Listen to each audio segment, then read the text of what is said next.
সুন্দর পাস্তা খেতে গেলে এই যে আমাদের এই বাড়িতে যে পুচকে পুচকে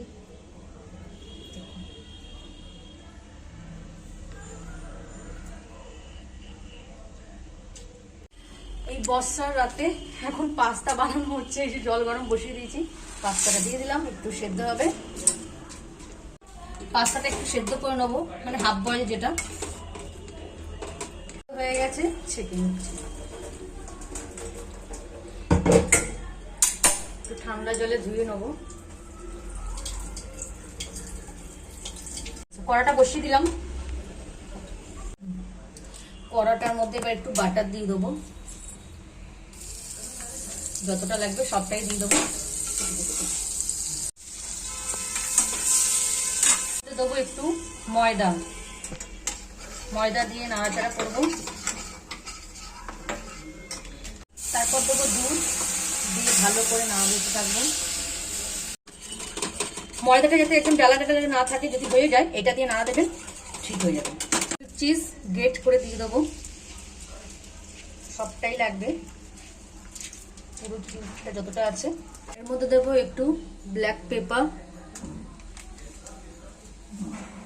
চিলি ফ্লেক্স,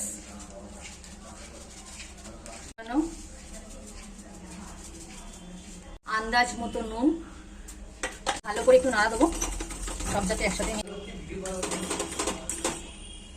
একদম দেখুন এরকম ঘন হয়ে যাবে। এবার এই পাস্তাটা দিয়ে দেবো, সেদ্ধ করা যে পাস্তাটা, বয়েল করা সেই পাস্তাটা দিয়ে দিলাম, দিয়ে ভালো করে একটু নাড়াচাড়া করব। একটু ভালো করে নাড়াচ্ছি, দেখুন পুরো একদম। চিলি ফ্লেক্স দিচ্ছি অল্প করে, আর চিজ গ্রেট করে দিচ্ছি।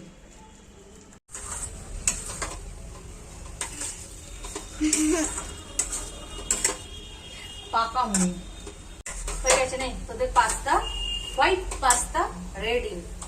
সুন্দর পাস্তা খেতে গেলে এই যে আমাদের এই বাড়িতে যে পুচকে পুচকে যে মেয়েগুলো, মেয়ে ছেলে আছে, তাদের খুব ভালো লাগে এই হোয়াইট পাস্তাটা খেতে। আর আজকে তো বর্ষার দিনের রাত, তাই জন্য হোয়াইট পাস্তাটা বানালাম।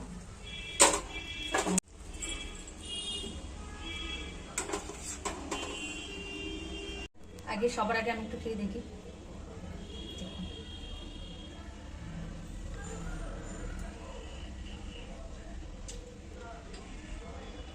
মুখের মধ্যে